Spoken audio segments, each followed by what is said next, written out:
You are already inside the station when the call log begins to populate. The screen in front of you is not assigned to you personally, but your name appears beside a low-priority incident queue because you are still classified as a probationary emergency responder under Rescue 1122 operational rank entry level. The room is shared, fluorescent, and constantly active with overlapping radio chatter.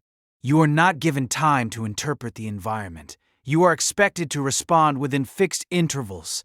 Every delay is recorded. Your first task is routine. A minor traffic incident with no confirmed casualties.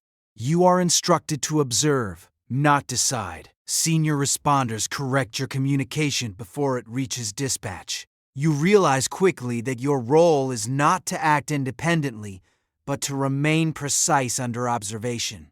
Even small errors are logged for evaluation.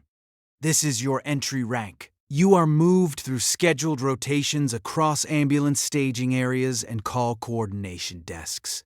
The environment does not change, only the intensity of instruction increases. You begin to recognize that nothing you do is final.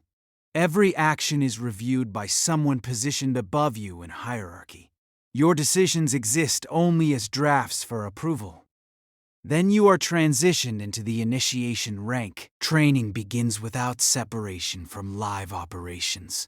You are taught protocols while incidents continue to arrive in real time. There is no pause between instruction and application. You are required to memorize response structures while executing them under supervision. Mistakes are no longer corrected verbally. They are corrected through replacement of responsibility. You start to understand the system structure. It is not built for comfort or clarity. It is built for continuity under pressure. You are expected to adapt faster than your comprehension allows. Your environment shifts slightly. The room becomes more organized. Screens are more focused. Movement around you becomes quieter, more deliberate. You are still surrounded by others, but conversation decreases. You are then assigned to your first competence rank posting. You are now cleared for direct field coordination on low-risk emergency zones. You arrive at scenes where time is already fragmented. Sirens blocked roads, uncertain information. You are no longer observing from a desk. You are now inside the outcome. Your first successful extraction is recorded. A patient stabilized under your direction. No recognition is given beyond a brief acknowledgement in dispatch logs. But your access permissions change. You notice it immediately. You can now authorize basic escalation requests without confirmation from a senior responder. This is your first increase in control.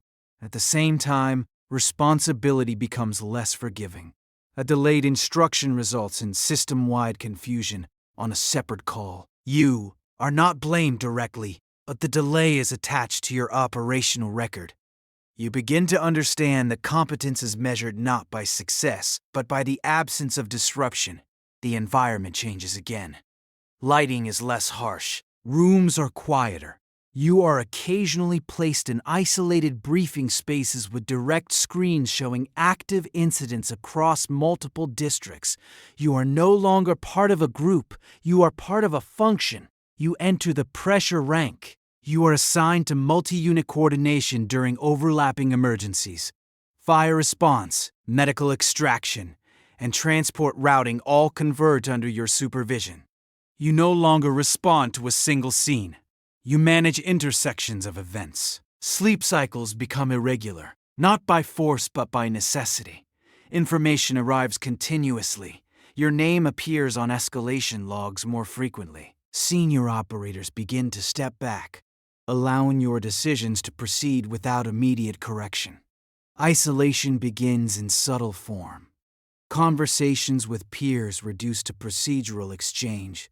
There is no time for interpretation beyond operational necessity. You notice that people begin to wait for your input before acting, even when not required. Each decision carries broader consequence. A routing adjustment changes response times across multiple units. A delayed approval affects outcomes you do not directly witness. You begin to detach from the visibility of results. Your environment transitions into private operational rooms. Screens display real-time city maps. Lighting is minimal. You are often alone except for incoming transmissions. You enter the power rank. You are now authorized to override field decisions. Teams in active zones wait for your directives before proceeding. Your instructions are no longer suggestions within a hierarchy. They are operational determinants. At first, you hesitate. The system allows limited ambiguity, but hesitation itself begins to produce measurable delay across response networks. You learn to reduce decision time, not through confidence, but through elimination of unnecessary evaluation. Your emotional responses become secondary to timing accuracy. You stop referencing outcomes as individual events. You begin referencing them as system adjustments. At this stage, recognition is no longer verbal. It is structural. Your access expands into predictive dashboards showing probable incident developments before confirmation. You are not reacting anymore. You are aligning outcomes. The environment becomes minimal. Private control rooms, dim lighting, silent communication channels. No external presence unless necessary. You are then elevated to the highest classification. You are now within the executive response layer. There are no field assignments, no direct communication with ground teams unless initiated by you. Every active emergency within assigned regions is filtered through your approval pathways. You are responsible for distribution of resources across multiple cities simultaneously. You notice something different. You are no longer receiving correction. You are the final point of correction. There is no further review of your decisions in real time.